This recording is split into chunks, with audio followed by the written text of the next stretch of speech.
Hi there. Today I'm going to show you how to replace ink cartridges in an Epson XP-6100. Now this process can be done entirely from the printer itself using the control panel you can see here, and there's no need to even have a PC or laptop attached.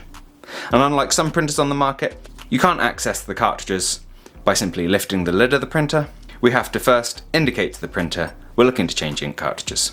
So, from the home screen of the printer, which looks like this, we're going to use the right hand arrow to take us along to maintenance. Press OK.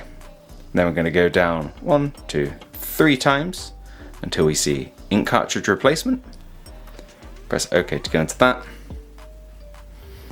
OK again. OK again.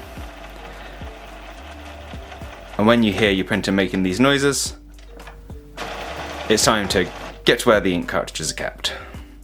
And we do this by going underneath the normal scanner bed and lift the whole thing using the little indent you can see here. There's also one on the left hand side, just out of shot. And you'll hear a little click when you've raised that enough, and it'll take its own weight once it's at this point. So to remove the ink cartridges, we pull down on these little blue clips, which were previously obscured on the right here, on whichever cartridge you desire. They should all be clearly marked, but there's a little strip here if you need confirmation. And I've actually got no problem with this cartridge at all. I'm going to pop the same one back in, but you're presumably going to be putting a new ink cartridge in, so make sure you've removed any protective packaging, polythene bag. There'll quite often be a little clip which protects the bottom of it there, and we reinsert it with the chip on the right hand side. This little bit of plastic here needs to go underneath the lip on the left hand side.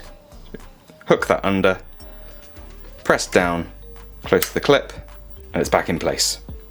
And we simply repeat this for any other ink cartridges that need changing, and then you just push down on the lid, closes under its own weight, and then we head back to the screen. As we can see, it knows we've messed with the magenta cartridge there, so all we need to do is indicate that we are done, so the printer can check out those cartridges, and it'll say it's initializing, which is essentially just pulling ink from the cartridge to make sure it's got what it needs to start printing immediately. And it's as simple as that. If you're using compatible or remanufactured cartridges, your printer will warn you of this. But once you've acknowledged you're happy with this to your printer, you can carry on printing as normal. Now I hope you found this video useful. If you have, let me know with a like. If there's anything else you'd like to add, drop it down in those comments. Otherwise, thank you for taking the time to watch this video, and I'll see you in the next one. Take care. Bye bye.